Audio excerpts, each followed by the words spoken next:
Hello, everyone, and welcome back to 1000 Gurus. Today's guest is June Lee. Yay.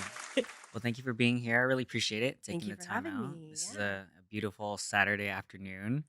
So let me just jump into how I know you. So we met in 2010 when we both joined Couple Modern, a collegiate dance team at Yes. UCI. Mhm. And that was a lot of fun. We were first years and both dancing.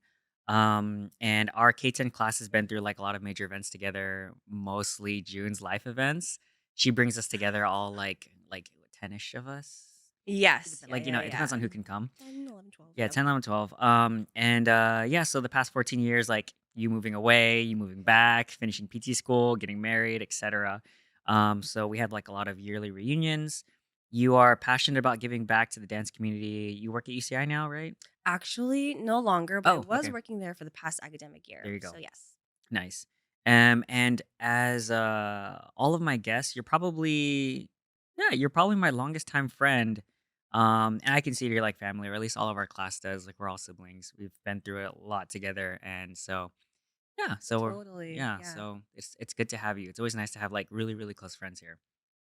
Any clarifications on any of that stuff? It's just kind of like a Nope. Sounds intro. good. Yep. Thank you. Cool. All right. So our intro topic, you might have seen this in the brief, Mm. but do you have an idea of craziest or funnest memories from our time on Common Modern that stand out? Oh my gosh. There were so many memories, and most of them I'm probably unable to articulate in words or allowed to say out loud. Yeah, yeah. But I feel like, we've gone through so many things together. And one of the best memories I always tell everyone about Mhm. is when we had danced for Kobe Bryant. Right. And Yes. that was Yes. just like such a highlight Peak. of Peak being on experience. KM. Like we were working on, or it was Hell Week for one Mhm. of our competitions, and we were doing a dress run through in the dark, in the cold, outside on concrete. The And usual. yeah, The usual. totally normal. But then all of a sudden, like I'm in the bathroom getting ready, and I hear all this commotion, and I hear like Josh just like screaming, like, "Heyo!" And I'm just like, "What is going on?" And everyone is just crowding around this person, and like get closer, and we're like, It's Kobe Bryant. Just hanging "No, out, Kobe. crazy, crazy." And the craziest part was that, like, I guess he comes there all the time, Mhm. but when he had stayed to watch us perform, at the very end, he said something like, it was 2010, right? Yeah, yeah, So yeah. it was during the finals or the championships, and he was like, "If we played like y'all just dance, we would win the championship." Yes. And Yes. lo and behold, Yeah. they won the championships that year. So Yeah. that was the craziest thing. Just being able to say that one, like we saw him, we met him, but then being able to dance for him, Mm. and then him telling that to us was just like, I can go to heaven right It's now. insane. Yeah. Insane. So So the crazy. highlights, yes, Like, totally. even on top of that, so, like, I'll link the video if I can find it, but, like, he was recording, right? Like, he was holding the camera or he was Believe next to it because so. he was Yeah. cheering. He was like, "Woo!" Like, Yeah. we were Yeah. blowing Yeah. his Yeah. mind, like, It was when crazy. we were doing the stunts and, like, Darren was doing, like, his handstand hops, Yeah. and then, Yeah. like, Yeah. Kobe was Yeah. going crazy. Or like when you did the backflip with Yeah. Eric at the same Oh, that's right, time, that's right. like the synchronized This backflip, was what crazy. show was this for again? I think it was Body Rock.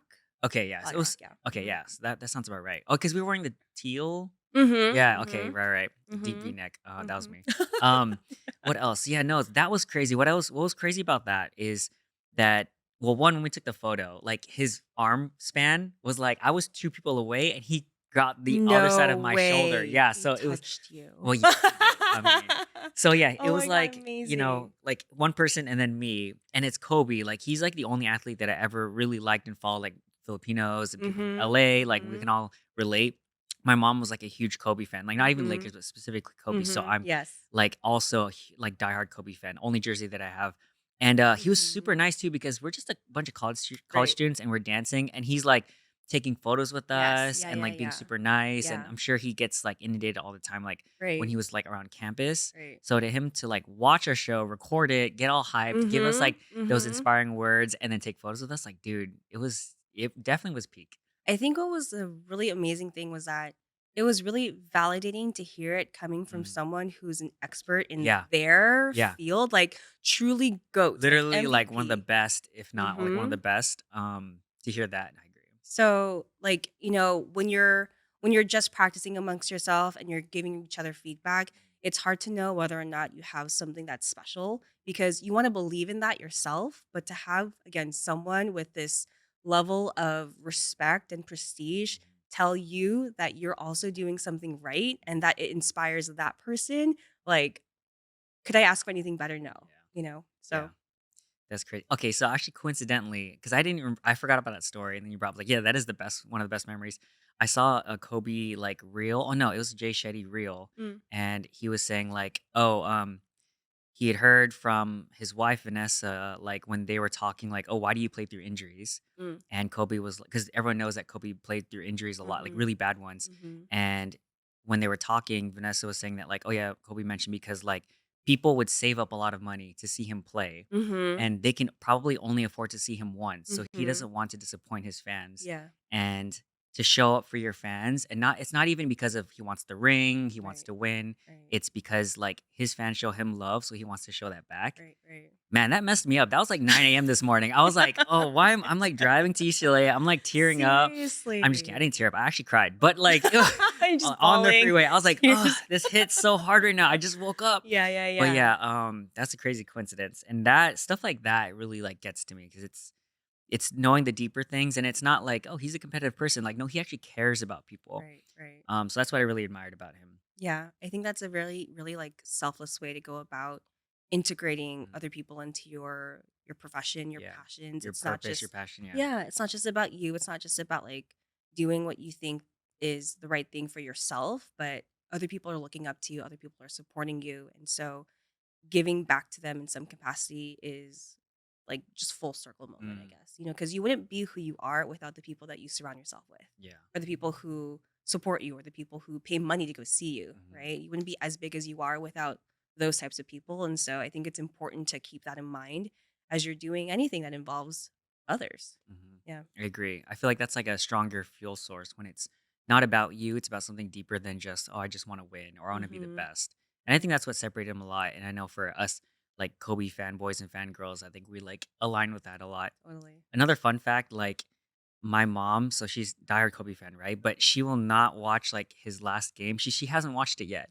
And I'm like, "Mom, you have to watch it." Why? And cuz she's like, "I can't deal with it." She's still Oh, in that sort of grieving like yeah. denial sort of Yeah. thing. But you didn't watch it live No, either? so Oh my where were you? goodness. Did you watch it live? I watched the second half of it live because I Yeah. was doing like a photo booth Mm, gig, mhm. so I wasn't able to catch the first half, but I rewatched the beginning, but I watched the ending of it live, and It was an incredible game, and that's yeah, not just luck, it's not yeah, fluke. yeah. That's like all of his hard work paid off like in one moment. Right, and it's not like the other team was giving it to him Exactly. because they knew that he didn't wanna go out with just, like, Right, like a being charity handed. handout. Yeah, Why would exactly, you ever like, wanna go out like you that? earn it, and then that truly was, like, a moment where, okay, you really are the GOAT, this is why people respect you, like, Mhm. you give it your all from beginning to finish, and so yeah, oh my god, my Yeah. chest is heavy now, Right. JR. Wasn't expecting to go into this for, like, just fanboying for the first 10 minutes. But, Totally. yeah, I was at the gym. I caught the end of it, and Mm. everyone at the gym was just in the locker Yeah, room just, yeah, like, yeah, yeah. staring, and I was like, I can't miss this." Like, Yeah, this is it's Kobe." epic. Um, okay, another quick tangent. So, there was this one Christmas, maybe, like, 8 years ago. I went up to visit NorCal for my mom and my parents and stuff like that. Mhm. My mom It was on Christmas Day, my mom and my sister and I made a spontaneous trip to watch the Lakers game in LA. So we drove my mom drove my sister and I 5 hours straight down to watch the Lakers game that day, dropped me off afterwards. It was a very spontaneous one of those, like, Wow. memories you'll never forget. Like, Uh-huh. we're just like, "Do you wanna watch a Kobe game?" And we're like, "Sure, why not?" Yeah, Just drove there on yeah. Christmas and watched Wow. it. Oh my Like, it god. was crazy. So That's when it core memory. core memory for sure. So when I hear about that quote of him, like, playing through injuries for that, I'm like, yeah, Mhm. like it wasn't a spectacular game, and I don't even know if they lost or won. It didn't even matter. But it was just like seeing Kobe Yeah. and like Christmas Day with like my mom and my sister. It was really nice. Mhm, mhm. Yeah. So Magical.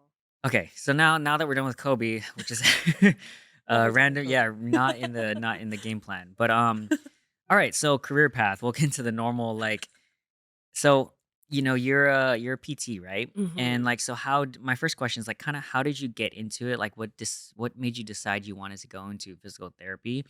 And, like, I guess what was your undergrad experience like? So, like, that's that whole journey, however you wanna approach it. Yeah, yeah. Well, I think that subconsciously my family has been brainwashing me to be this PT for the majority of my Ah, life. perfect. When I was little, they would always ask me to give them massages, and Mm, they're like, "Oh my gosh, you're so good. You should do this for the rest of your life." And like, you're like, "Okay, cool. Like, I'm really good at this. I'm gonna keep this in the back of my head."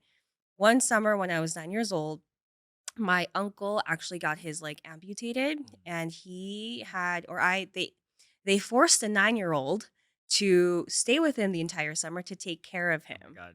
But, like, I don't know what I'm doing. I'm just there to, like, keep him company. Yeah. We, like, watch TV. He would make his snacks. He would, like, pull pranks on me, and then he would actually have someone come to the house and take care of him and do these exercises Mm. not every single day, but I don't know, maybe 2 or 3 Every times a so day. often, yeah. So, with me being there, everyone started calling me, like, his nurse. So I thought, "Oh, I'm gonna be a nurse when I grow up because everyone says I'm really good at being a nurse." So, flash forward to senior year of high school when we were applying to college applications. My mom and my sister, they're like, "Okay, you gotta be a nurse now. Like, this is the time to apply. Just go ahead, do it." And I'm like, "Okay, I guess so. Like, that's all I know what I should do." But in my heart of hearts, like, there was just something that was telling me I didn't want to do it. I think mostly out of rebellion because I did not like people telling me what to Mm. do, but I had no other option because I didn't know what else I liked. So I applied, got into UCI's nursing program, and it was finally when I got there. And I don't know why I didn't look up what nursing was, but Mm. when they told me what nursing was, I was like, I don't want to do this. But, like, So, what do you mean? Like, what about nursing did you not wanna do? I based nursing off of what I saw my uncle doing, which Okay. was the exercising, which was the Oh, massaging, gotcha. which was just like getting in and out of his wheelchair Mm. and walking, learning how to use his prosthetic leg. And I thought that was nursing. But then 15 years later, they're like, "Oh, what are you talking about? That's physical therapy." Mm. But I didn't know that. I didn't have a name to that. And as I was searching all these careers, it's like, "Oh yeah, nurses help people in the hospital when they're sick. They help them get out of bed. Oh, they help them like eat and get better." And I'm like, "Oh, that kind of sounds like what I thought it was." So I was like, "Cool, yeah, let's continue down this career path."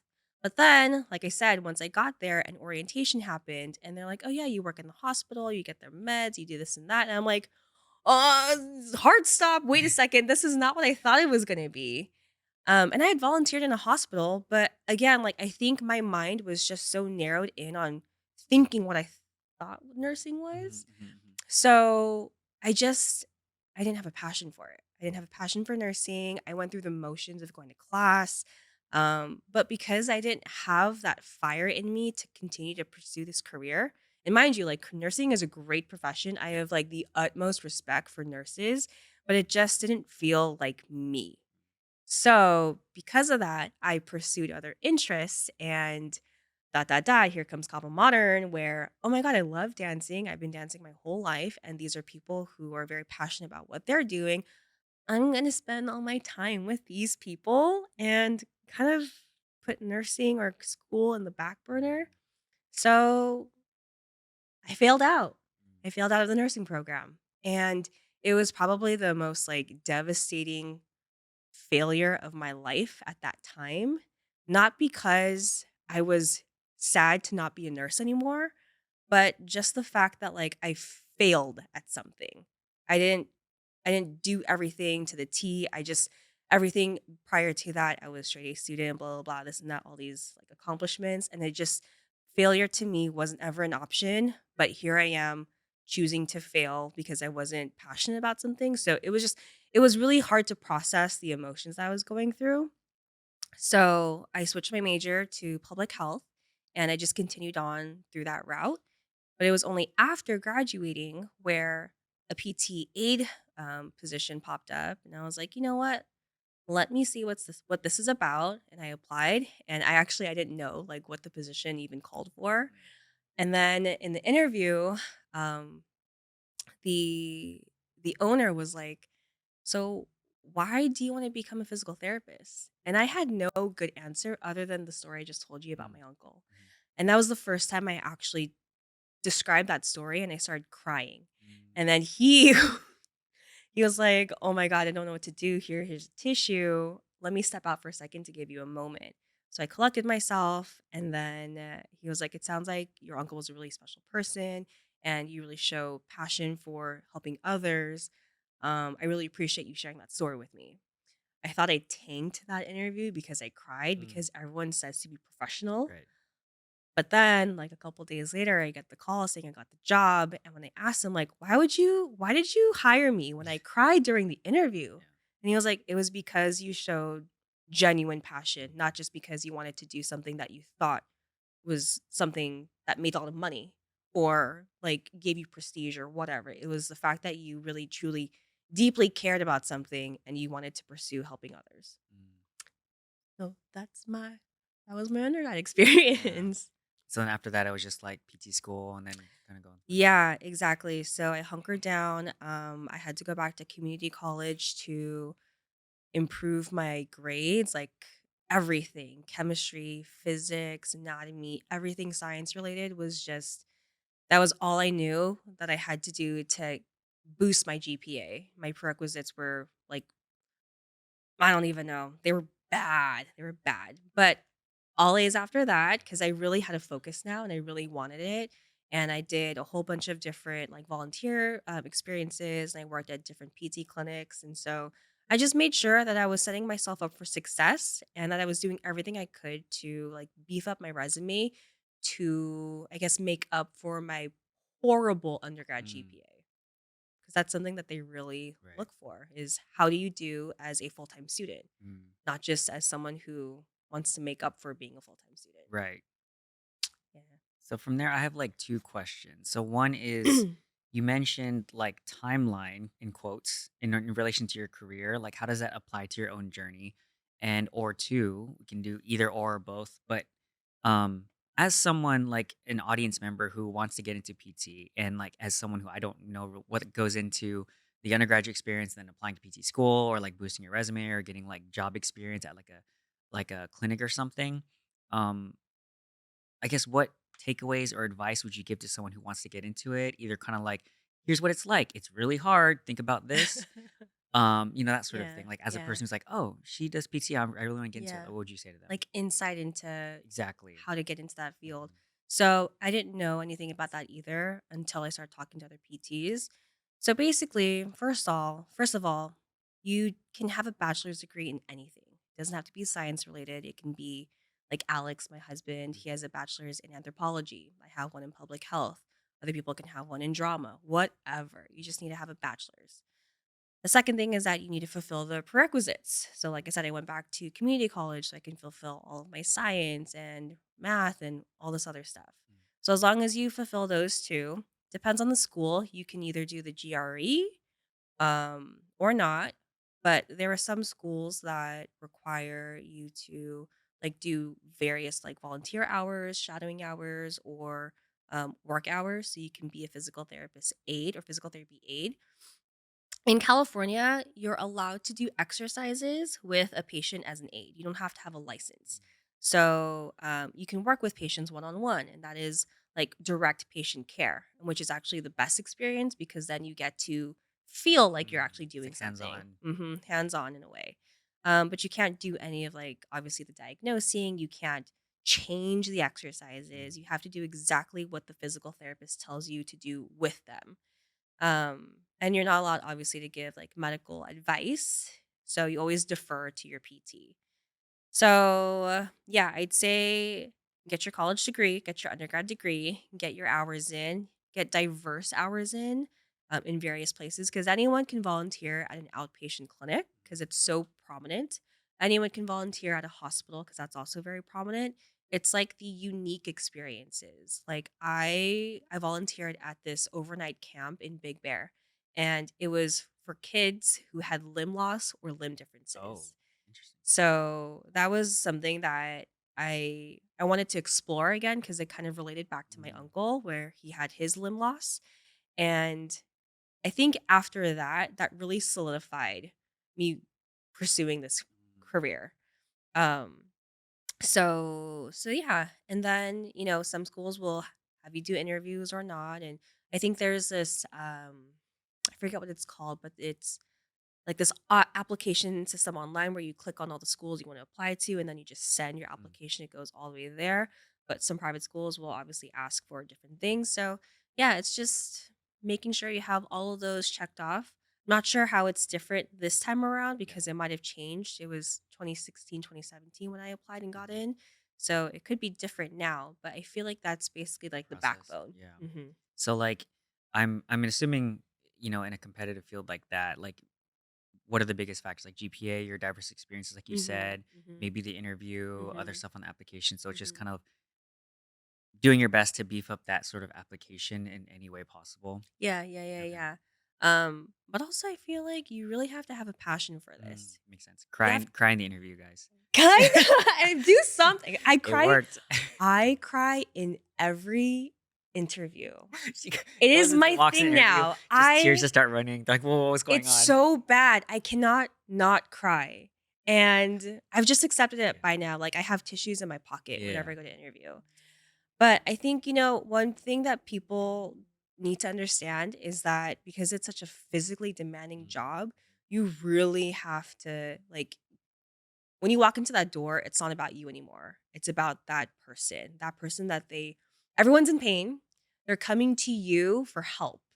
And you have to be willing to think out of the box for them, be willing to look for answers if you don't have one, be willing to accept when you can't help them because it's just not in your capacity, whether it's like not your specialty or you just don't have the answers for them, right? You have to have this like balance of knowing enough and knowing when you just can't help a person. Mm, So, and you can't do it for the money because honestly, PT is not a very, right. unless you own a clinic or you Right. work for a very high end like place, like you don't do it for the money. Right. That's not really the purpose for people going into PT.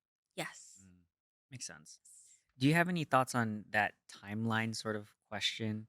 Because I know you put that in. Like, do you want to Oh elaborate on yeah. that? Yeah, yeah, yeah. So I think, it took me a long time to get to where I am, but it felt long for me because I didn't go straight from undergrad to grad school.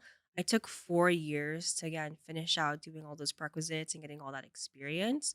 When I felt like looking back at it now, I wish I had just done all of those prerequisites in maybe like 2 years to cut it short and then get to it sooner. But at the same time, I probably wouldn't have been, or probably not, what's the word? I probably would not be the person I am today without all those 4 years to get to where I am. Because when I went to PT school, the school I went to, the program, it was like some people were grandfathered in from their undergrad program, and then you had other people who were in this grad state like me. So it was a mishmash of like 30 kids from here, 30 people from here. And so, various walks of life, various life experiences, various personalities. So, I feel like having that time off gave me a little bit more life experience than if I had just gone from undergrad to grad. Because I was still very immature at 22, 23, 24. Didn't really know, wasn't really confident in myself. I just knew I had to do something. And not to say that most people don't know how they are at that age, but for myself, I feel like I took the right amount of time to figure out exactly what I wanted. And I didn't rush it. And I can appreciate all of those obstacles, all of those nights in, all of those sacrifices I made to almost like create a different life for myself than what I thought I had before, what I knew. So I I feel like I could have done more, but also life just throws you Mhm. in that right It's timeline. part of the journey, right? Yeah, yeah, yeah, yeah. So I feel like for most people, there's this pressure to get your life together right away, but you really don't need to succumb to that. You can just do whatever you want on your own terms because that's what's going to make you feel the most fulfilled, the most happy, the most satisfied. The most reward comes from living your own journey.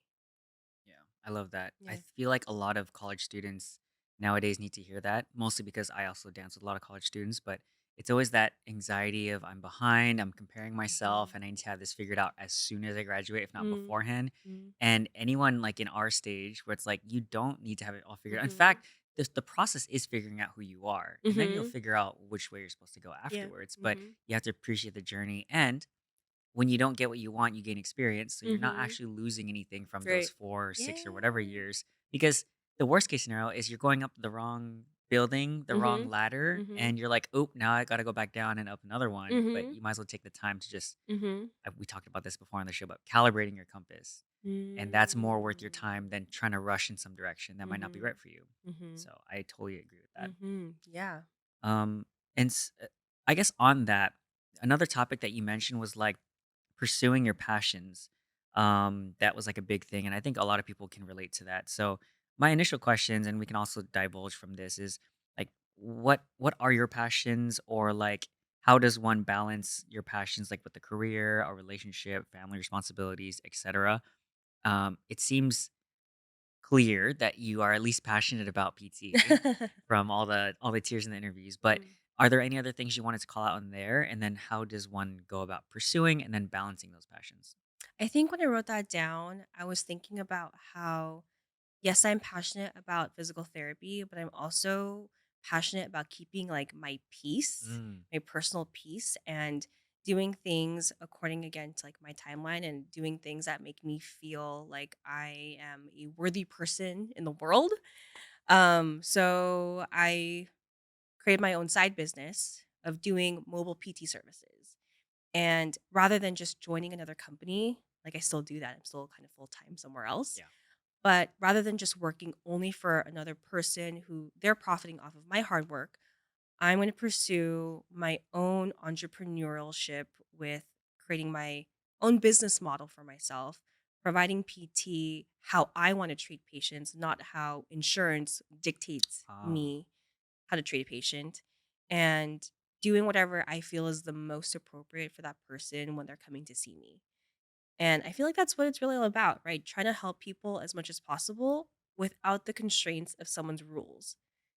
So I feel like I just unlocked myself by doing that. And it's really scary because you have no rules, but you get to make the rules up as you go. And by being an independent PT in that aspect, I feel the most free. I feel like I'm the most myself as a professional. When I was working elsewhere, they go through like this trial and error process or like a probationary process where they monitor you. And it felt like I was a student all over again. And it was, it's for safety and it's just to make sure that you're not like saying weird things and you're a nice person. But also that made me a version of myself where it wasn't me. I was doing it performatively to make sure I wasn't getting get fired.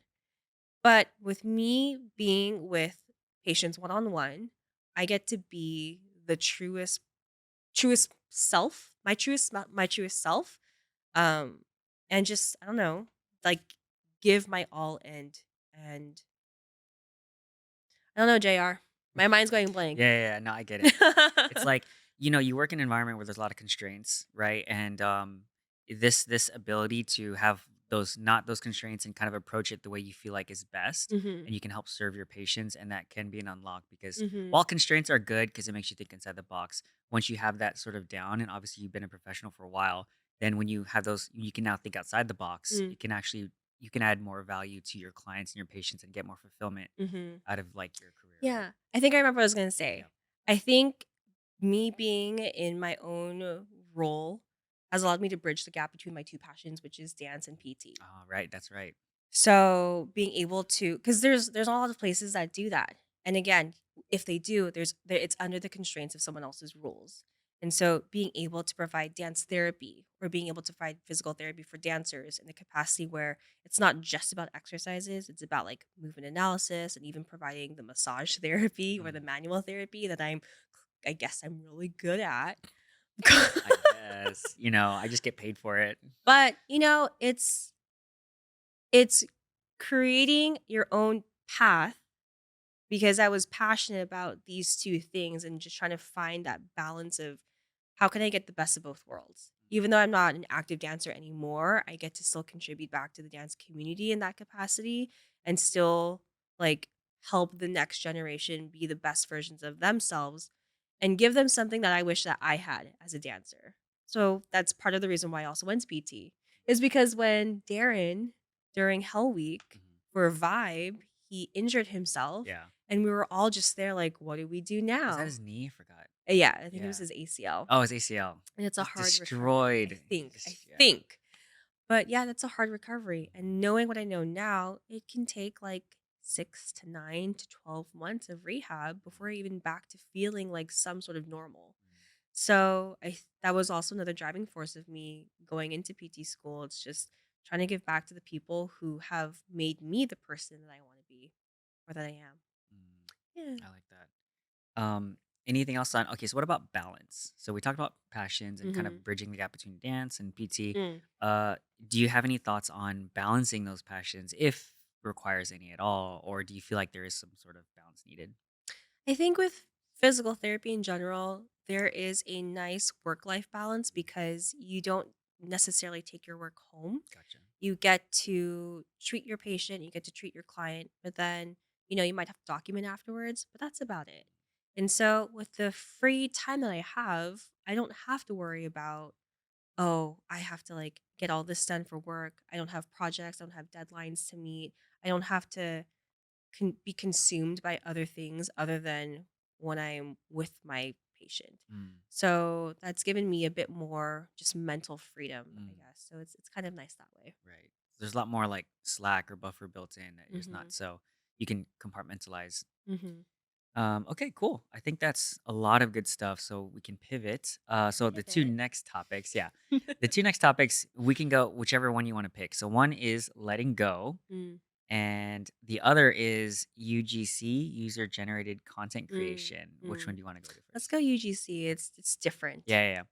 Okay, so for those who don't know, which includes me before I did research, what is UGC and how did you get into it? So UGC is user generated content. And basically, um, let me backtrack for a second. Most people on social media will scroll, or most people on social media will create content for their own account, Right. right? And so then you would be considered like an influencer because you're trying to advocate for something or promote something or do something on your own account, but it shows other people how to like either live their life or whatever. Um, I'm a really shy person by nature. And I also don't have those like creative juices to create content for myself all the time. I wish I did because I love watching vlogs. I love watching just other people like live their lives and I live like my life vicariously through that. But I just don't have that in me to just like showcase my life. I don't think I'm a very exciting person. But I wanted a different way to supplement my income. And I knew that social media was the way to go because everyone now is on social media. And after doing all this research, there are so many ways that you could make money off of social media. But I don't want to be an influencer. So I randomly was scrolling and I was served this ad Of course. of this girl who was advertising I think like her guide Mm. on how to start social media or how to start UGC. And How so convenient. I How know. convenient It's like she ads was like reading my mind. or listening to your phone. It's crazy, right? But yeah, so I clicked on it and she was just saying now you can just make videos for other brands to post on their social media accounts and that you don't even have to post it on your own social media account. And I thought that was amazing because that's exactly what I wish I could do, but I didn't know how to do it. So I purchased her guide and I read the entire thing. And it took me about 2 to 3 weeks. And I was still really skeptical because I was like, is this a scam? Like, how? Because I'm sure you've seen all those ads like, oh, here, I'm selling this digital Yeah. product. It's like a Buy scam. this How? course, And like, like what two are you grand or even whatever. selling? Yeah. You're just selling your digital product on how to sell digital Yes. products. Okay. Sorry. Real quick tangent. Where it's like, yeah. Oh, I'm rich. I have a Lambo. So buy my course on how to also be rich. I'm like, Uh you're making your huh. money off of this three Right. thousand dollar course of how to get Uh-huh. rich. What are you Yeah. actually doing? It doesn't make any sense. Like, what are you teaching me just to scam other So people? I can create my own course to do exactly what you're doing right now. So Oh, it jeez. was just so it's yeah. So I read it and I was like, okay, well, this actually sounds like you could do it. So let me try it. She has email templates for pitches. She has a couple of contacts, and then she has like this whole school community online. SKOOL. Okay. And it's basically just all those people who bought her guide in one place. Mm. So it's like an open forum kind of a Right, right. thing. So I started making my portfolio with sample videos of things I just had at home. And they would give me feedback on how to make it better. And then I started pitching to brands. And I was like, is this real? Like, are people just gonna like put me in the trash? And I started getting these responses with like, oh yeah, cool. Like, what are your rates? And I Mm. was like, oh my God, people are asking me how much I want to get paid. So then I went back to the guide. I'm like, how much do people actually get paid for this? Like, what do I do? And so I sent them my rates. And then it just started snowballing from there. I made one video here, one video there. I can't even remember like what videos I've made Mm. anymore. And I've only been doing this since May. But I remember I got my first inbound, which is when someone contacts Reaches out to you, you. yeah.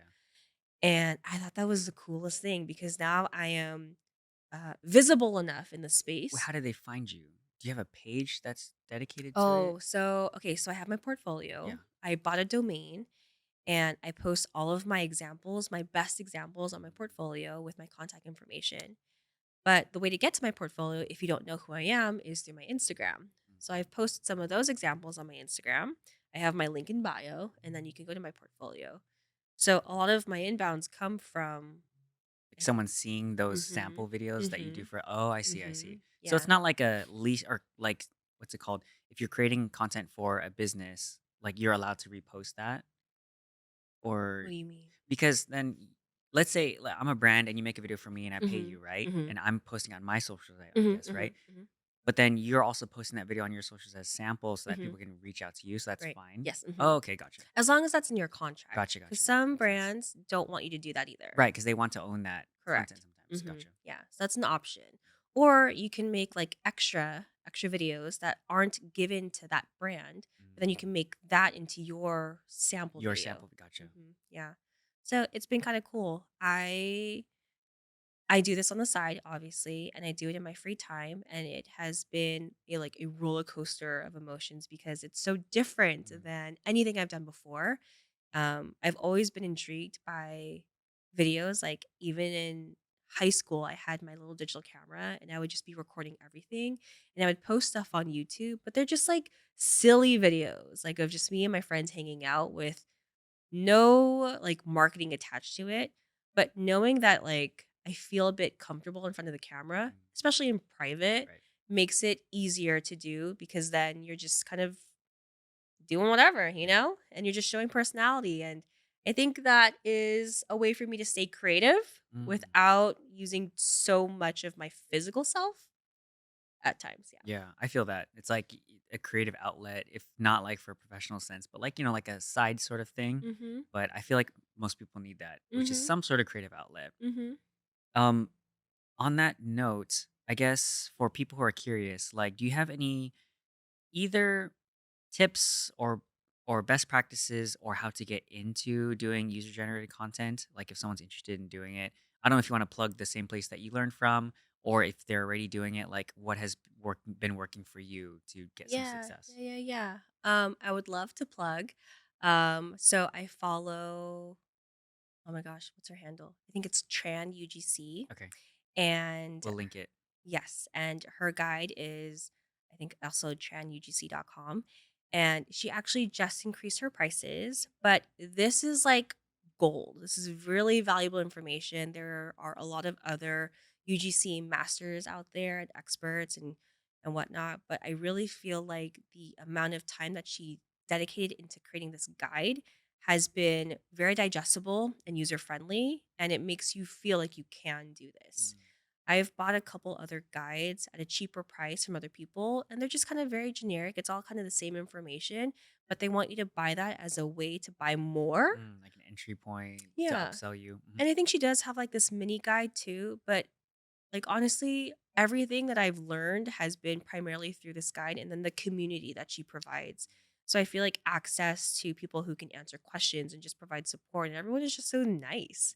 Like you just feel like you're part of a tribe again, and that's what I really wanted is to have that support. So I mean, you can still start it on your own if you just like look up how to start UGC on like ChatGPT or something like that. But I don't think you're going to get the same experience if you don't have people giving you feedback and people giving you the amount of support that you get from community. Yeah. Okay. So you'd recommend the guide from that person and Mhm. like the community that helps you kind of Mhm. learn, like live, get feedback from Yeah. them. And it's really simple to start, honestly. Like I said, you just take whatever products that you actually use in your home Mm, and then you just make videos on that. There's a formula. It's called the direct response formula. And that's how you guide your script and how you guide your visuals. That way you're not just rambling about these products. You have to give like substance and a message. Otherwise, people are just going to keep scrolling. You have to have a hook, right? Something that engages the audience when they first scroll and to stop them from scrolling. And then I feel like from there, as long as you're just natural about what you're promoting, it should be pretty easy. mm. Yeah. Really quick, I think I remember if you posted this recently, but it was that video that you did, which was like making a song about like breaking my sister's Oh something. my gosh, yeah. Yeah, it was an ad for like a some sort of like It was an AI, app. Yeah, an it app. wasn't Yeah, yeah, yeah, yeah, yeah. yeah, that was kind of funny. I was like, "What is this?" And I was like, "Oh, this is actually really well done." Because like I would definitely download it, but Oh, it was really? so Okay, funny. good. That was actually one of my first inbounds that I Okay, got. okay, that's cool. So it was this AI generated music app, and the concept that they wanted me to do was to prank someone. Mm, And the song was supposed to tell them that I broke something or I did something. And I really wanted a genuine reaction from my sister. And like I am a little sister. And so I do this to my sister all the time. Like I am the epitome of like a little sister. And mind you, she's like 40 and I'm yeah, 33. And yeah. so I still punk her. And so I made that video and that was probably the most viewed video on that, app's account Mm, because of how, like, what extra she was, yeah, but it was just a really yeah. It's genuine genuine. Yeah, genuine reaction. It's kind of like a proud moment that I was actually able to do something and people responded well to yeah. it. It took off. Yeah, Nice. cool. Yeah, that was a fun video. I agree. Thanks. Okay, so last topic. We can get into this. We can take as much time as you want, or we don't have to. We can go to rapid fire. But it's so you mentioned letting go, right? And it's a Mhm. big thing for you in terms of like something that you learned over time. My question would be like, what are some examples of things that you felt like were important to let go, and or do you want to elaborate on kind of that what letting go means to you? Yeah, I think as someone who dwells on a lot of things. Like, I'm a very introspective person and I'm extroverted when I have to be, but for the most part, like I think a lot of thoughts to myself. And um hmm, there are certain things that you do in life where maybe you look back and you decide like, oh, that wasn't my best moment. Or you say something and you're like, oh crap, like I shouldn't have said that, but you can't take it back because it was already said and done. And so, I have a lot of those moments where you just realize that you're just not your best self, even though you think that you are. So there's one example in when we were still on Modern, and I was one of the directors. I would stay up at night just haunted by my own like thoughts, dwelling on ways that I had behaved and ways that I had handled certain things. Um, but I was also paralyzed with those types of feelings that I didn't know how to get out of it. And I didn't know how to be a better person. It was just very all consuming. And so that I feel like that made me spiral into a dark hole because like, oh my gosh, I'm this bad person. I can't get out of it. This must be who I am. So then I continued to just be the same way. Like I couldn't climb myself out of this hole. And then years later, after going to therapy, I realized that you're this way because you care, but you just don't have the guidance. You don't know who to ask for help. And you're afraid to ask for help or admit that you were wrong because other people are looking up to you. Mm, And you can't show that you don't know what you're doing to people who are trying to seek help from you to be a leader. So I feel like in my now 30s, my late 20s, I had to let go of all of those inner demons and just forgive myself for not being the perfect person that I wish I was, or that I wish that I thought, or that I thought I was. And reaching out to certain people to kind of get closure because of that. Because it's still like, still haunted me. Because that's not the person that I want to be remembered as either. It's not the person that I was proud of being. So I think it's important to understand that everyone goes through phases of life, and that it's okay if you're not the perfect version of yourself in that moment. But as long as you're able to learn the lessons yourself and kind of grow and be better now than you were before, then you're that's a win, you know? You're constantly growing and evolving, but you can't do that if you can't look back at yourself and let go of the things that are eating you alive. Yeah. Yeah. Yeah, I love that. Thanks for sharing. And Yeah. feel like a lot of people can relate. I kind of tangentially to that is like, I ask people a lot, what do they regret? What would they do differently, right? And a lot of times people will say, and this is totally fine, is like, oh, I don't really have regrets because obviously my mistakes made me who I am now, and that's Mm, perfectly fine. And I agree with that. But I also learned recently too that your regrets, well, I see it differently, meaning like like that I have regrets because it helps me to learn and become a better person. It's that mhm, accountability, like, mm, yeah, I messed up and this is mhm, my regret. And mhm, I'm not going to let it haunt me, right? I'm not going to let it eat at me, mhm, but I want to always remind myself that it's theirs to keep me accountable so I won't do it again. mhm, Because you mhm. don't want to just erase, like forget, Right. right? Because Yeah. or else you're not going to learn from that if you don't have that sort of thing that says, hey, remember you messed up. Yeah. And Yeah. I think that's healthy, and I think there's nothing wrong with that, Mhm. as long as it, like you said, doesn't eat at you and doesn't Mhm. cause you from moving forward and Yeah. becoming that better person. Right, right. So, yeah, I totally agree. I like Yeah. that. Yeah. Anything else on that before we move on to rapid fire? Mm. Nah. Okay, cool. No, I mean, that was good. I liked it a lot. I think that itself was already gold. Okay, rapid fire questions, season 2 questions. We'll start with the billboard questions normal. So, if you could put up a sign for millions of people to see, what would it say? Oh my god. Okay, so I thought about this all week, and As most people do. I could have gone so many different directions, right? I could have done something that like advertised for myself, Mhm. or for like something that I'm passionate about, or just something random. But I thought about what I see on billboards and how I react to certain billboards. And I feel like if I were to put something up for millions of people to see, I would want to get almost like an immediate reaction out of them. And when I say what I'm about to say, most people react to it, which is check your posture. Mm. And most people will always like, Me every like 15 minutes. okay, you know? And as a PT, I'm not trying to be a posture police, but I do know that most people look like this. Most people look like they're hunched over, their head is I down. know, you And guys. guess what? Oh, you guys are Like, so bad at your all of posture. you guys will give me a hard time to to hound on your posture, but then you come in with all this neck and upper back pain, numbness and tingling into your hands. Definitely not me. And so if I were to just like put out a little billboard that just said check your posture, immediately when everyone like hears the word posture, they sit up. And that's it. That's all you got to do is just change positions, because that's what your body wants. Your body wants to just like be upright. So just be upright. But not all the time. You Yeah, of can get out of that. course. But for the majority of the day, do not be Just be here. aware of your Just be posture. Yeah. aware. Yeah. I love that question, that answer, very unique. I imagine, like, if you put a camera on the freeway and Mhm. people pass by your billboard, everyone's, like, just Oh my the whole god. entire time Car everyone's seat posture is also the worst, because you have people who don't fit their car. You got big Mm, people who are in small cars, small people in big cars, and like you get these little people who are like craning their yeah. necks. It's just horrible. And like car seats are not very ergonomic to Mm, begin with. mm.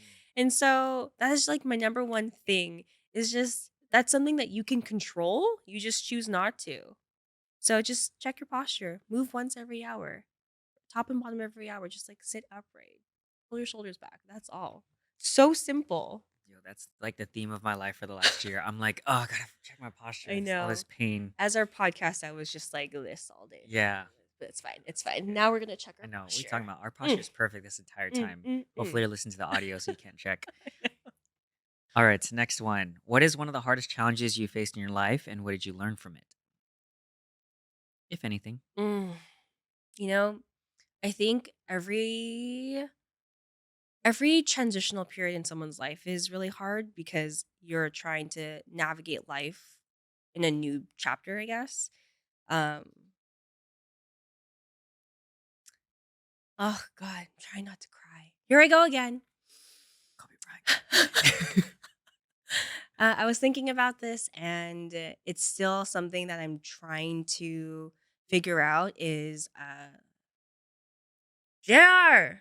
Okay, life without my dad. Um, he wasn't. He wasn't a very like. Okay, I'm gonna backtrack.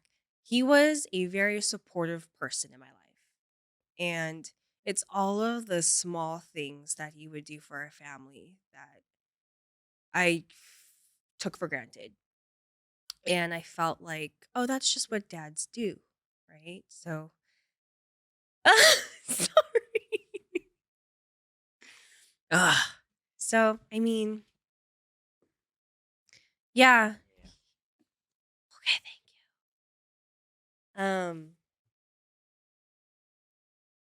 you. He was there for all of my like dance performances, living in LA, and then Kaba Kids or Creative Movement being in Irvine. He would drive me every Friday and Sunday after school or at Sunday afternoons. He would drive me in like hour and a half traffic, wait for me in his car while he would just watch on his portable DVD player, like the same four movies over and over again. And then he would drive me home and do it all over again for like 3 years. He would always be at like my volleyball games. He would always fix things around the house. He always had like some sort of solution to whatever tangible problem that you had. And he was always a person who, even though he would grumble at a request, he would do it. Like, Dad, I forgot my lunch. Can you bring it to me? Or Dad, I forgot this. Or Dad, can you do this? Can you pick this up? Whatever. Like, he was an active serviceman. And I feel like that had really, um, that really developed my love language of acts of service. And so now that he's gone, I feel like a little bit like a little lost because he always had the solution to every problem. And having to figure things out for myself like an adult should, it's harder knowing that there is not that person who did have those answers or someone who you could rely on. And it's harder to I guess, navigate family dynamics without him there just because it's different. Not that it's bad, it's just different. Different, yeah. So there's always going to be that space where I feel a little bit empty because he's not there, but I feel so appreciative knowing that he had given me so much love. So, Yeah. hardest challenge is still to this day figuring that out. Yeah. This I saw this video with Elmo and Andrew Garfield. It just came on my feed and it messed me up. And Oh he no. was talking about him losing his mom recently, and Elmo was Mm. asking about it. And Andrew Garfield was like, I know, like, these feelings will make you feel sad, but I also love and appreciate these feelings because it meant that that person meant something to you, Mhm. which is a good thing. Yeah. Because that feeling of emptiness and loss means that they lived, they existed, they made that impact on you, and we should appreciate and also love those feelings. Of course, it Totally. hurts, but Yeah. it made me kind of see things differently because we all deal with loss. But if we can see Yeah. it that way, then I don't know, I feel like, just to reframe. Yeah, totally. So, Totally. but thanks for sharing that. Of I'm course. sure a lot of people can relate or will relate to that. So, Yeah. all right, next one is self-inflicted wound. So, do you have a story or something that's gone wrong in your life that is your own fault and you can't blame anyone else because you did it to yourself? My answer for this question was actually my nursing school Ah, failure. So I'm just going to leave it at there you that. go. Like you make Mhm. decisions and you pay for the consequences, and you just learn how to live with it and move on. Yeah, move on. Yeah. If you could redo one thing, what would you do differently? Mm. Can we skip this one Yeah, I and then mean, come back to it? yeah, we can. And I mean, you talked about a lot of stuff that's similar. Mm. If you could give your younger self advice, what would it be now? Any age, any time period. Oh my God. Stop plucking your eyebrows. I think when you're young and you're pubescent and you want to fit in and you just have like all of these fairy tales in your head about how you're supposed to look and blah blah blah, you're hormonal and you want to just, be a certain way. You do silly little things and I have 2 older sisters, and so I would model a lot of my ways of, like, beauty and fashion and all these, like, external things off of them.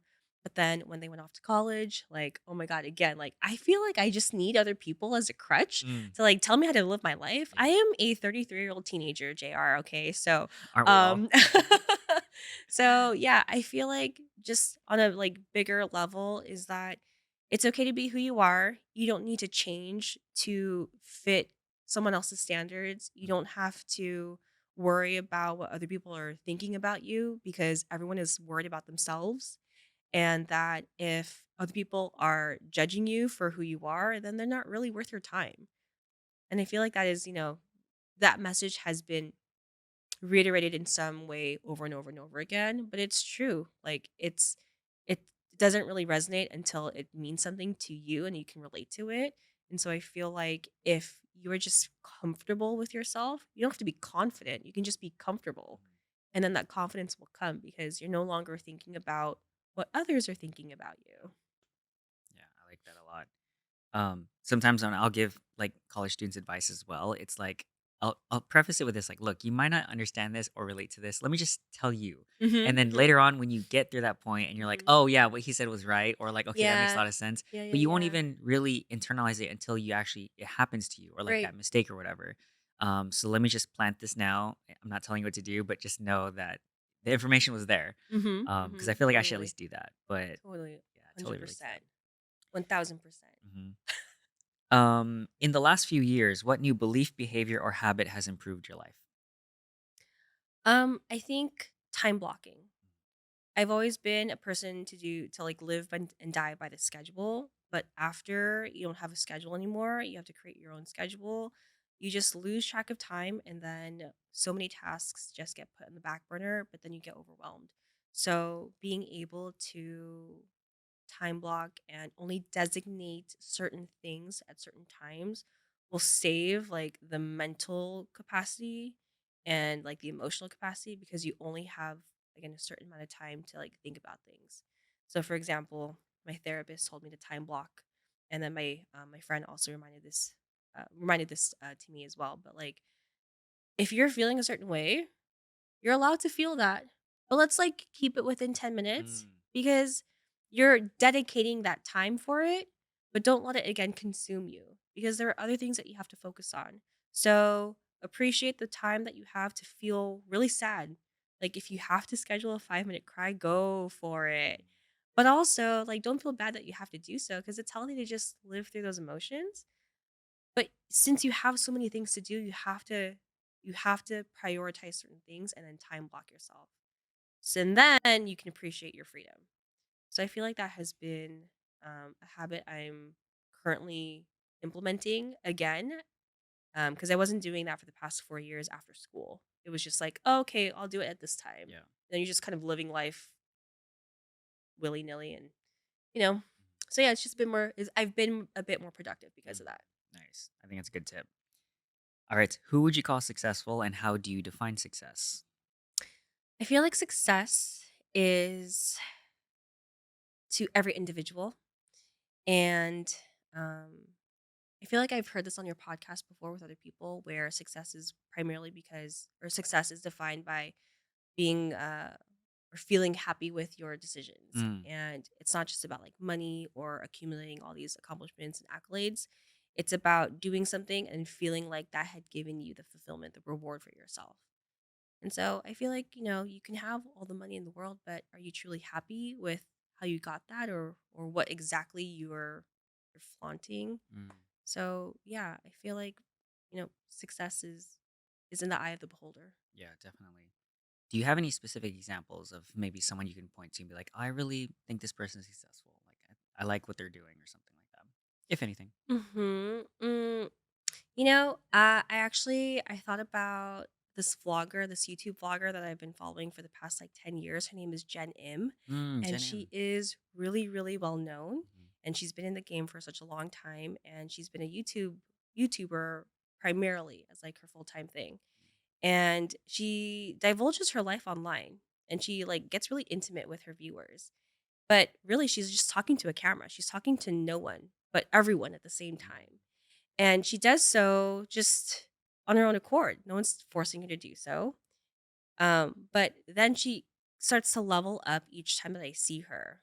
New house, family, this and that, this and that.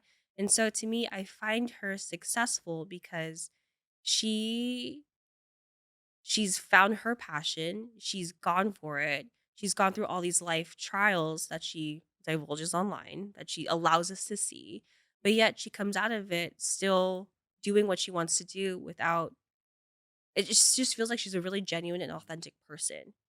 And so keeping that as an example for how I want to live my life, like not to say that I want to put my life online all the time, but just being your true authentic self with whatever you're doing will then lead the life that you want or will or are deserving of, mm, I guess. yeah, Yeah. I like that. All right, next question. If you knew you couldn't fail, what would you try or what would you be doing now? Ooh, if I was 10 years younger and I really took dance seriously, I would be a professional dancer. Oh, yeah. I think just again, like you hold yourself back when you don't think that you're good enough. And so then you just go a different route. But then again, I was pursuing PT at the time. Mm, But if I knew I couldn't fail, if every audition yeah. was like number one, like A plus, I would for sure be a professional dancer on tour with somebody. Justin Timberlake. I was about to say, who are your top people? Justin Timberlake? Justin Timberlake or like Usher Mm. or I don't even know. Anyone, Anyone like just that anyone. tier, those Yeah. people? I like it. What is one of the best or most worthwhile investments that you've made in time, money, energy, etc.? Any of those? I think investing in education outside of school. Mm. So I did a mentorship program with Offset Med, and I did one of their like online seminars or online workshops during COVID. And I was still a student at the time, but it just gave me a different perspective of how other practitioners in the dance field are helping dancers, Mm. like athletic trainers, chiropractors, other physical therapists, other dancers, just movement based individuals are helping dancers to that capacity.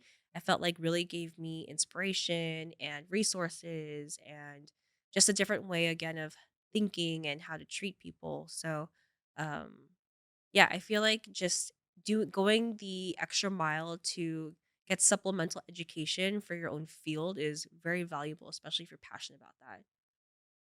Yeah. All right, last few. Recent purchase under or around $50 to $100 that has impacted your life the most in the last 6 months. Oh, I really couldn't tell you. I don't think I've made many purchases in that We can change the time dollar frames range. or the range. Okay. The spirit of the question is something that has impacted your life that you bought. We try Mm. to keep it like lower end, but it doesn't matter Mhm. if it's higher Mhm. end. Mhm. Going back to the whole time blocking thing, um, I know there's a whole bunch of stuff with AI now, and like you can get all these apps, but I use Motion, that app, where it helps me time block. Mm. So I just plug in the task, and it will reshuffle my schedule to allow me to finish that task within a reasonable amount of time. Oh, So let's say I need to shoot something for UGC and it takes about like an hour to 2 hours. I'll just plug that in and then it will put it in my schedule where I have those 1 to 2 hour pockets so that I'm not like, okay, I have to rearrange figure my own out. Yeah. schedule. Yeah. So It's kinda nice to keep me productive because it will tell me when I'm past due or, Mm, again, like, if something major pops up, like, oh, an actual event I can't reschedule, mhm. I can put that in permanently, and then it will take my other tasks and then reshuffle it. Interesting. So, What was it called again? motion, Motion. but it's, like, use motion. Use motion. Okay. Yeah. All right. I'll link it in the notes. Yeah. All right. So last one. Favorite books, movies, videos, articles, media or anything that you share or recommend the most. This is something that I recommend to my patients a lot because it's about pain. Mm, And pain is such a complicated topic to understand, let alone to teach. And I can't just teach it within like a 10-minute allowance. So I usually tell people to go to retrainpain.org. And it's this website that has these like 2 to 3 minute modules explaining pain in a better way than I could, mm, again, in like 10 minutes, because it has all these pictures and descriptions and blah, blah, blah. So I think that's a really valuable tool to have for anyone because everyone experiences some level of pain, but not all pain is bad and not all pain is damaging. mm, And that's an important thing to know because when you're injured, yes, we have pain, but sometimes we have aches and pains and we're like, oh my gosh, something is wrong. But it's usually just our body's alarm system telling us that something is happening versus something is damaging. So it's an interesting website to kind of look through to kind of get a better sense of what pain is. nice. Yeah. I think it's a great resource. All right, that is it for the rapid fire questions. So we can go into our ending questions. Like to end with gratitude as always. Shout out to my mom for teaching me this. So, June, what are you grateful for? I am grateful for life. I'm grateful for all of my experiences. I'm grateful to have this opportunity to reflect on the past 33 years of my life and knowing that I am the culmination of all of the people that I surround myself with, whether directly or indirectly, all of the experiences that I went through, all of the lessons learned, obstacles that I had to jump through, all of the celebrations, all of the wins, all of the losses, everything in between. I am just so grateful for everything because life wouldn't be the same. Everything has just been has been right. Mm, Everything has been right. Otherwise, everything would be so different. So I am grateful for you for this opportunity. thank Thank you you. so much, JR, for even coming up with this amazing podcast with 1,000 gurus. Like, what a great way to explore and storytell and just learn from a whole bunch of people of different walks of life. So thank you for Yeah, that. thank you. Thank you for saying Yeah. that. Appreciate it. Cool. Any final ask from the audience or like final takeaways that you want them to have? And again, feel free to plug. Okay. Well, shameless plug then. If you are in the West LA area or the surrounding LA area and you need a physical therapist, whether you have aches or pains, or just want someone to kind of like walk you through better ways to move, if you have any questions about any type of like past injuries, things like that, then feel free to hit me up at Dr. June PT on Instagram or June at drjune.rehab. I did not make my email today, So so good. whatever. Yeah. But I think I don't know, main takeaway is that everyone has their own journey. Everyone is the guru of their own life, and it doesn't matter what anyone else says or what anyone else thinks. It really just matters what you think of yourself. And so treat yourself right and love yourself the most and be a good person every single day. Fantastic. I love it. Thank you so much. Thank you. Yeah, it was great to catch up. I really appreciate it. Thank you for being here and taking the time. I know we're a little bit over and I know we could probably go on for hours, so maybe we'll do a part two sometime or catch up or another life events that we'll be together for. But yeah, this was a great conversation. I think we learned a lot and I think the audience will appreciate it. You are very introspective and thoughtful and I can tell because when I interview people, it's like, you can tell like who's really thought about certain things and I feel Mm, like that really gives a lot to other people. So I really mm. appreciate it. Oh, thank you. Cool. So we'll sign off now. So thank you guys for tuning in. Again, reminder to always be kind to others, especially yourself, and that you can always learn something from someone if you just take the time to listen. So thank you for tuning in.